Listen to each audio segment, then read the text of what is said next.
تاکہ اسلام کا جو رخ ہے نا، اسلام میں کوئی مہینہ منحوس نہیں۔ محرم میں شادی کرنے کو جو لوگ کنڈیم کرتے ہیں نا، وہ بھی یہ نہیں کہتے کہ محرم میں شادی کرنا حرام ہے، یہ صرف اخلاقاً وہ آپ سے ڈیمانڈ کر رہے ہوتے ہیں۔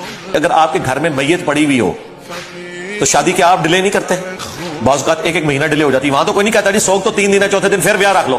اگر آپ کے گھر میں میت پڑی ہو تو یہ ایک عملی پریکٹیکل صورتحال ہوتی ہے۔ انجینئر مرزا صاحب، آپ خود ہی غور کریں کہ گھر میں میت پڑی ہونا مطلب یہی ہے کہ اس وقت حقیقت میں میت موجود ہے۔ آپ جس 10 محرم کے کی مثال دے رہے ہیں وہ 1000 سال پہلے کا ایک تاریخی واقعہ ہے جو آج براہ راست عملی اثر نہیں ڈالتا۔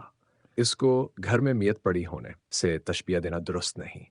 پریکٹیکلی دیکھا جائے تو اگر کسی گھر میں واقعی میت ہو تو وہاں والے عموماً اسی دن کی شادی منسوخ کر کے کسی اور تاریخ پر منتقل کر دیتے ہیں۔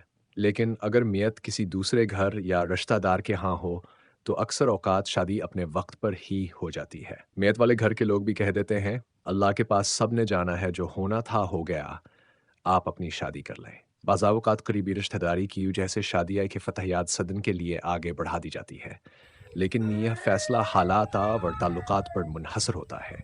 لیکن ہاں، کوئی بھی مسلمان 10 محرم کے دن یہ نہیں بلکہ ایک محرم سے 10 محرم تک شادیہ دیگر تقریبات نہیں کرتے، کیونکہ ہر مسلمان اہل بیت، حضرت علی ہسمر، حضرت حسن نرن، حضرت حسین اور دیگر تمام صحابہ کرام سے ان سے محبت کرتا ہے۔